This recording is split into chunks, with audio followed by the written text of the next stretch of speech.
Bed నుంచి ఇలా దిగటము, baby అనేది డైరెక్ట్గా ఊడి గచ్చు మీద పడిపోయింది.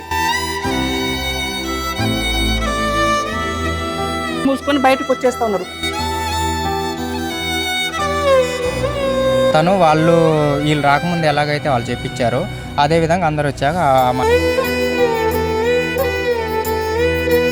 వెళ్ళి నర్సులను పట్టుకొని రావాలనా, లేదంటే నర్సులు వచ్చి పేషెంట్కి ఎలా ఉంది ఎలా లేదని చూసుకోవాలి. నమస్తే, మీరు చూసిన సుమన్ టీవీ కొత్తగూడెం. ప్రస్తుతం నేను భద్రాద్రి కొత్తగూడెం జిల్లా రామవరంలో ఉన్న మాతా శిశు హాస్పిటల్ దగ్గర అయితే ఉన్నాను.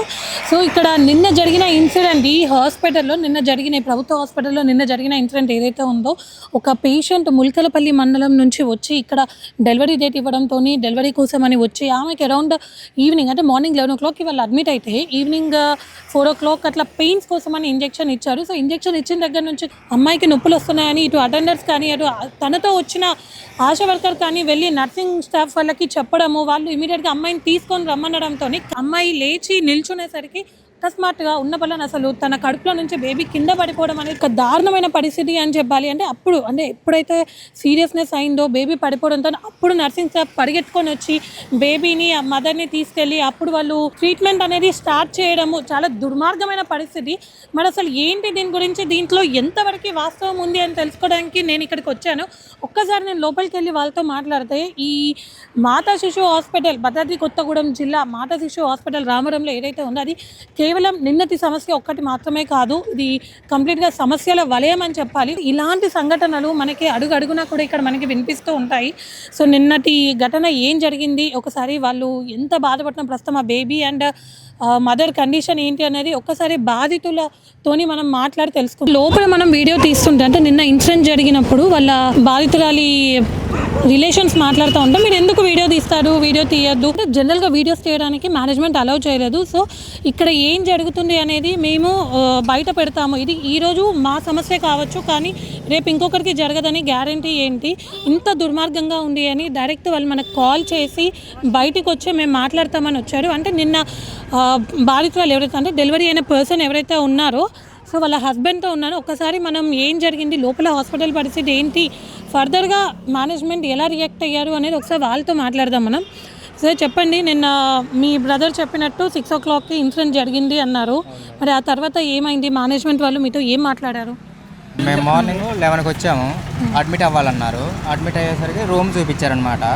రూమ్లో వెళ్ళి అడ్మిట్ చేశాక పెయిన్స్ రావాలి కదా అని ఒక ఇండిషన్ ఇచ్చారు. ఎన్నింటికి ఇచ్చారు? 4:35 అలా అవుద్ది. ఓకే, అంటే ఒక సింగిల్ రూమ్ ఇచ్చారా? జనరల్ వార్డ్ అయితే సింగిల్ రూమ్ కాదు, జనరల్ వార్డు. చాలా మంది పేషెంట్స్ ఉన్నారనమాట, డెలివరీ పేషెంట్స్.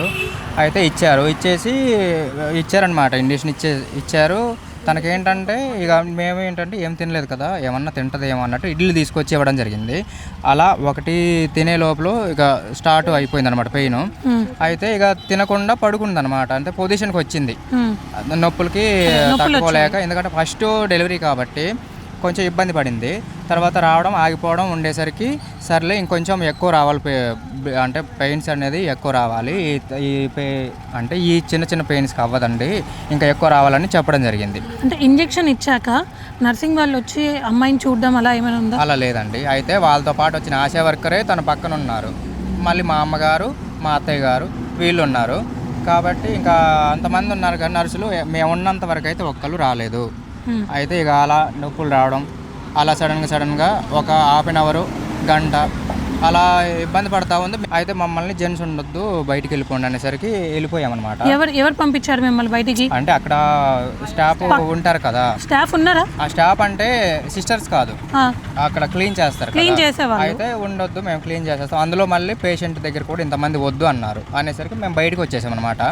బయటకు వచ్చి అక్కడ దాకా వెళ్ళడం, మళ్ళీ మా వాళ్ళు ఫోన్ చేసి డెలివరీ అయిపోయింది అన్నారు.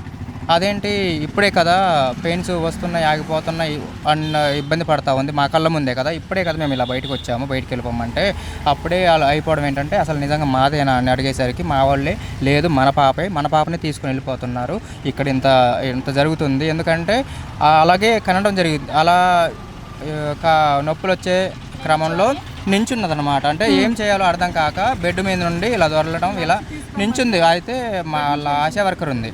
అయితే తను కండిషన్ చూసి వెళ్ళి నర్సులను తీసుకురండి అని చెప్పేసరికి వెళ్ళే క్రమంలో వెళ్ళింది. మరి వచ్చారో రాలేదో మాకైతే తెలియదండి. రావడం తను పేషెంట్ ఇలా నించున్నారు. పేషెంట్ వెళ్ళి నర్సులను పట్టుకొని రావాలనా, లేదంటే నర్సులు వచ్చి పేషెంట్కి ఎలా ఉంది తీసుకురండి ఎలా అని లేదని అన్నారంట. చూసుకోవాలా?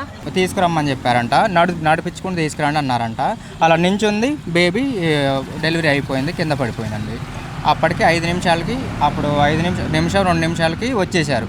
వచ్చేసి ఇక బేబీని తీసుకొని వాళ్ళు వెళ్ళిపోయారు. పేషెంట్ని తీసుకొని కిందకు వచ్చేసారు. ఇప్పుడు ఎలా ఉంది పేషెంట్ పరిస్థితి? పేషెంట్ అయితే సేఫ్ అండి, బాగున్నారు. ఇంకా మా పాప కూడా సేఫ్. కాకపోతే ఏంటంటే కొంచెం చిన్న చిన్న ప్రాబ్లమ్స్ ఉంటాయి కదా. మా భయం ఏంటంటే కింద పడిపోయింది కాబట్టి ఏమైనా అయ్యే అవకాశాలు ఉన్నాయా, ఇలా ఎవరికి జరగకూడదు. ఎందుకంటే మా ఒక్కరితో ఇక్కడ ఆక్సిజన్ ఫెసిలిటీస్ కూడా సరిగ్గా లేవంటున్నారు. ఆక్సిజన్ ఫెసిలిటీ లేదా ఇక్కడ లేవంటున్నారు. పైగా ఒకవేళ బేబీకి ఆక్సిజన్ అందకపోతే మీరు అర్జెంటుగా అంబులెన్స్ ని అరేంజ్ చేసుకొని ఉండండి, ఖమ్మమైన వరంగల్ అయినా షిఫ్ట్ చేయాల్సి ఉంటుంది అని మాట్లాడారు. నైట్ చెప్పడం జరిగింది. అంటే ఇప్పుడు డిఎంహెచ్ఓ గారు వచ్చారు కదా, మరి వారు ఏమైనా మాట్లాడారా మీతో? మాతో అడిగారు, ఏంటి ఏదన్నా రాత్రి ఇన్సిడెంట్ జరిగింది కదా, మీరు ఎలా అనుకుంటున్నారు అని నన్ను అడగడం జరిగిందే మొత్తం చెప్పుకొచ్చాను. వాళ్ళు ఏమన్నారు? అలా అనేసరికి ఎమ్మటనే మా వైఫ్ ఉన్నారు కదా పేషెంట్, తన్ను అడిగారు, ఎలా అమ్మా ఎలా జరిగింది అంటే, మామూలుగా జరిగింది, వాళ్ళంతా దూరం నుండి అయితే పడలేదు, నార్మల్గానే మామూలుగా అలా తాకింది, నేను బాగానే ఉన్నాను, మా పాప బాగానే ఉంది, మమ్మల్ని బాగానే పేషెంట్ తో చెప్పించారు. ఎవరు చెప్పించారు? పేషెంట్ తో అక్కడ ఉన్న స్టాఫ్ నర్సులు వచ్చిన వాళ్ళు ఈ పేషెంట్స్తో ఇలా మాట్లాడండి అనేసి చెప్పారు.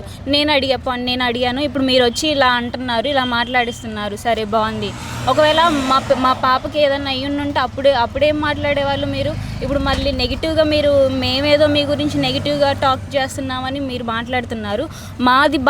మాకు బాధ ఉండేది కాబట్టి మేము మాట్లాడుతున్నాం, మీది కాదుగా బాధ. పాపకి ఏదైనా అయితే సరే, ఇప్పుడు మా పాప బాగానే ఉంది, మిగతా నెక్స్ట్ వచ్చే పేషెంట్ల పరిస్థితి కూడా అలానే ఉంటే అప్పుడు ఎవరు రెస్పాండ్ అవుతారు?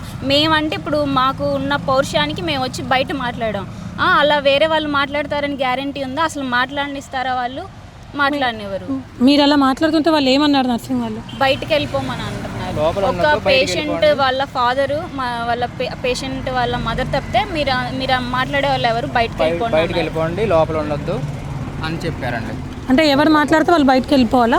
గట్టిగా ప్రశ్నిస్తే ఈ సమాజంలో ఎవరిని ప్రశ్నించినా అని పక్కకు తోయడమే. ఈ గవర్నమెంట్ జాబ్స్ చేసేవాళ్ళు మరి వాళ్ళకి ఇచ్చే జీతాలు ఎందుకు ఇస్తున్నారో, వాళ్ళకి ఇచ్చే జీతానికన్నీ న్యాయం చేయాలిగా, అట్లను న్యాయం చేయట్లా. అంటే ఇప్పుడు మీరు చెప్పింది చూస్తే ఈ జరిగిన ఇన్సిడెంట్ ఏదైతే ఉందో, సో దీన్ని కప్పిపుచ్చే ప్రయత్నం ఏదైనా చేస్తున్నారా? కప్పిపుచ్చే ప్రయత్నం ఖచ్చితంగా చేశారు. ఎందుకంటే నేను అక్కడే నుంచోనున్నా, వాళ్ళు తనతో మాట్లాడిస్తున్నారు, మైక్ పెట్టించి మాకేం కాలేదు బిడ్డ, నేను సేఫ్గానే ఉన్నాం, స్టాఫ్ మొత్తం మంచిగా చూసుకుంది అనేసి ఆ పేషెంట్తో మాట్లాడించారు. ఇక స్టాఫే అలా మాట్లాడిస్తే పేషెంట్ మాట్లాడకుండా ఎలా ఉంటుంది? అలాగే ఇప్పుడు ఒకవేళ సరే ఆ పేషెంట్ అలా మాట్లాడలేదు, ఆమె క్వశ్చన్ చేసింది అనుకో, అప్పుడు అక్కడున్న స్టాఫ్ ఆమెను మంచిగా చూసుకుంటారని మళ్ళీ ఆమె ఎట్లా అనుకుంటారు చెప్పండి? అనుకోదు. సో అలా భయపడైనా చెప్పుండొచ్చేమో, వాళ్ళు అలా మాట్లాడించారు. అంటే ఉన్నది ఉన్నట్టుగా చెప్తే ఫర్దర్గా ట్రీట్మెంట్ చెయ్యరు అనే భయంతో అలా చెప్పారంటారా? మేము అలా వాళ్ళు వీడియో తీసుకున్నారా? వాళ్ళు మమ్మల్ని మాట్లాడిస్తూ వీడియో తీసుకున్నారు. మీరు ఉన్నారా లైవ్లో? మేము ఇందాక మేడం గారు వచ్చాక నేను ఉన్నాను అక్కడ. అంటే ఎవరెవరు ఉన్నారు అక్కడ? నర్సింగ్ వాళ్ళు ఉన్నారు, ఆ మేడం గారు. ఏ మేడం? మొత్తం నర్సింగ్ స్టాఫ్ మొత్తం ఉన్నారు, అందరూ ఉన్నారు. ఏమని మాట్లాడారు వీడియోలో? ఏమనంటే మా ఆవిడని అడిగారు, ఎలా ఉంది నీకు, బాగుందా, ఇక్కడ ఫెసిలిటీస్ బాగున్నాయా, మిమ్మల్ని ఇప్పుడు స్టాఫ్ మొత్తం బాగా చూసుకున్నారా లేదా అడిగేసరికి నాకు బాగుంది, నాకు బాగానే ఉంది, మా బేబీ బాగుంది, నేను బాగున్నాను, నన్ను ఇక్కడ బాగానే చూసుకున్నారు, ఎలాంటి ప్రాబ్లం లేదు నాకని చెప్పేశారు. తను వీళ్ళు రాకముందు ఎలాగైతే వాళ్ళు చెప్పించారో అదేవిధంగా అందరు వచ్చాక ఆ మాటే చెప్పారు. ఇంకా ముందు చెప్పి ఒకరు వచ్చి వాళ్ళు ముందే ట్రైన్ చేసి చెప్పి ఉంచారు, ఇట్లా వచ్చాక చెప్పండి అనేసి ఇలా చెప్పించారు ఆ పేషెంట్తో. ఇది ఎంతవరకు న్యాయం? ఇప్పుడు ఇక్కడ ఉన్న మేనేజ్మెంట్ ఇలా కప్పిపుచ్చాలని చూశారు. సరే మా పాపకి బాగానే ఉంది, మా పేషెంట్కి బాగానే ఉంది, ఇప్పుడు నెక్స్ట్ ఫర్దర్గా వచ్చే వాళ్ళకు ప్రాబ్లం రాదనే గ్యారంటీ ఏంటి? ఒకవేళ అలా వస్తే కప్పిపుచ్చారని గ్యారంటీ ఏంటి? మాకు డబ్బులు లేకే కదా ఇలాంటి గవర్నమెంట్ హాస్పిటల్స్కి వచ్చేది, మంచిగా ట్రీట్మెంట్ గవర్నమెంట్ అందిస్తుంది అనే ఆశతోనేగా మేము వచ్చేది. అయినా కూడా గవర్నమెంట్ ఇలా గవర్నమెంట్ నిర్లక్ష్యం ఏమి ఉందో నాకు తెలీదు, కానీ అక్కడ ఉన్న మేనేజ్మెంట్ నిర్లక్ష్యం వల్ల ఇలా జరుగుతున్నాయి. మేము పేదోళ్ళమని పెద్ద ఇలా చులకనగా చూస్తున్నారా, చీప్గా చూస్తున్నారో అర్థం కావట్లేదు. అలా ఇంత పెద్ద హాస్పిటల్ పెట్టుకొని మేనేజ్మెంట్ స్టాఫ్ నుండి 38 గదులని అక్కడ రాసింది. 38 గదులు పెట్టుకొని పేషెంట్కి సపరేట్, ఇప్పుడు అంత జరిగితే పేషెంట్ని సపరేట్ రూమ్లో షిఫ్ట్ చేసేది పోయి పేషెంట్ని అక్కడక్కడే ట్రీట్ చేయడానికి కూడా తొందరగా రాలేదు. ఎంతవరకు మాకంటే ఇప్పుడు ఇలా జరిగింది, బాగానే ఉన్నాం, సంతోషంగానే, బేబీ బాగుంది కాబట్టి మాకు హ్యాపీగానే ఉంది. ఒకవేళ అలా కాకపోతే ఏమై ఉండేది, అలాగే నెక్స్ట్ వచ్చే వాళ్ళు మేమే కాదు, నెక్స్ట్ వచ్చే పేషెంట్స్ కూడా అలానే జరగదని గ్యారెంటీ ఏంటి? చూశారు కదా రామవరం మాతా శిశువు హాస్పిటల్ పరిస్థితి ఇది. జనరల్గా నిజాన్ని బయట పెట్టడానికి మేము వెళ్ళినా కూడా మీరు ఎందుకు వచ్చారు, ఏ విషయం గురించి వచ్చారు, మీరు పర్మిషన్స్ ఉన్నాయా అని చెప్పేసి హాస్పిటల్ సిబ్బంది అడగడం జరిగింది. సరే మేము వాళ్ళతో మాట్లాడి మేము బయటికి వచ్చేసి తీరా మేము బయటికి వచ్చాక పేషెంట్తోని తర్వాత వాళ్ళ అంటే వాళ్ళ మదర్తో కలిసి ఇక్కడ నిన్న జరిగింది అంత సీరియస్ ఇష్యూ ఏం కాదు అని చెప్పేసి ఇక్కడ ఉన్న డాక్టర్ కానీ తర్వాత నర్సింగ్ సిబ్బంది వాళ్ళతో ఒక అబద్ధపు సాక్ష్యాన్ని అయితే పుట్టించడం జరిగింది. వాళ్ళతో ఒక స్టేట్మెంట్ రాసి దాంతో సంతకం వీడియో కూడా రికార్డ్ చేశారు అని చెప్పేసి ఇక్కడ మనకి పేషెంట్ అటెండెన్స్ చెప్తున్నారు. అయితే ఇది కేవలం మాకు జరిగింది ఓకే, ఇంతకుముందు ఎంతమందికి ఇలా జరిగిందో మాకు తెలియదు, ఇక మీదట ఎవరికి జరగకూడదు. సో ఇక్కడ ప్రభుత్వ హాస్పిటల్ పరిస్థితి ఏమీ బాగాలేదు, మేము మాట్లాడతాము, మేము ముందుకు వస్తాము అని పేషెంట్ అటెండెన్స్ మనకు కాల్ చేసి బయటికి వచ్చాను. లోపల మనకి ఇవ్వడానికి కూడా అసలు యాక్సెప్ట్ చేయట్లేదు, మీరు ఎందుకు తీస్తున్నారు అని చెప్పేసి చెప్తున్నా. అంటే ఉన్నది ఉన్నట్టుగా మనం మాట్లాడితే సిచ్యువేషన్ ఇలా ఉంటుంది. సో వాళ్ళు డైరెక్ట్గా బయటకు వచ్చి మనతో మాట్లాడడం జరిగింది, చెప్పడం జరిగింది. సో ప్రభుత్వ ఆసుపత్రికి వచ్చే వాళ్ళు ఎవరైనా కూడా ఇక్కడ ఇంకొక విషయం ఏంటంటే మినిమం ఫెసిలిటీస్, ఒక ఆక్సిజన్ ఫెసిలిటీ కూడా, అంటే వీళ్ళకి జరిగింది మనం చూస్తే ఆక్సిజన్ ఫెసిలిటీ కూడా లేదు, టాయిలెట్స్ కూడా సరిగ్గా లేవు అని చెప్పేసి చెప్తున్నారు. సో అంటే ఎక్కడెక్కడి నుంచో కూడా భద్రాచలం కానీ ఇటు కొత్తగూడెం చుట్టుపక్కల గ్రామం నుంచి ఏజెన్సీ ప్రాంతాల నుంచి కూడా ఇక్కడ డెలివరీస్ కోసం అయితే మహిళలు వస్తూ ఉంటారు. ఎంతో దూరం నుంచి వాళ్ళు ఎంతో నమ్మకంగా ప్రభుత్వం మీద నమ్మకంతో, ప్రభుత్వ హాస్పిటల్ మీద నమ్మకంతో ఇక్కడికి వస్తే ఇక్కడ పరిస్థితి మాత్రం ఈ విధంగా ఉంది. మరి దీనిపై వెంటనే స్పందించాలి, ఇక్కడ ఉన్న ప్రాబ్లమ్స్ అన్ని సార్ట్అవుట్ చేయాలి అని చెప్పేసి ఇక్కడ ఉన్న బాధితులు కోరుకుంటున్నారు.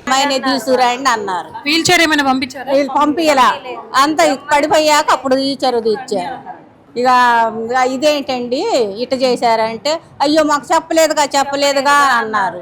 చెప్పకపోవటం ఏంటి, ఆ ఆశా వర్కర్ వచ్చింది చూసింది చెప్పి. ఇక ఈవినింగ్ 6 కల్లా ఏమైందంటే పెయిన్స్ అలా రావటం స్టార్ట్ అయింది.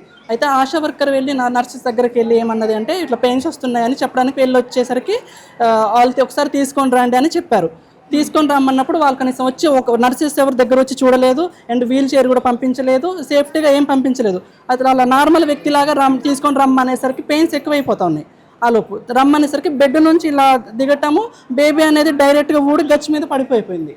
మొత్తం ఆ రూమ్ అంతా బ్లడ్ అయిపోయింది. పక్కన గర్భిణీ స్త్రీలకి ఇబ్బంది అనిపించింది, వాళ్ళందరూ బయటకు వచ్చేసారు. అక్కడ అందరూ హడలుగా గజ అయిపోయింది. మాకు కూడా టెన్షన్గా అయిపోయింది, ఏం మాట్లాడాలో అర్థం కాలేదు. ఇంకా అది చూసాం, చాలా ఇబ్బంది పడ్డారు గర్భిణీ స్త్రీలు కూడా, చాలా మంది ఇబ్బంది పడ్డారు. కావాలంటే పక్కన ఉన్న ప్రతి ఒక్కరిని అడగండి, అక్కడ చాలా స్మెల్కి చాలా గర్భిణీ స్త్రీలు కూడా మళ్ళీ అదే రూమ్కి వెళ్ళమంటున్నారు.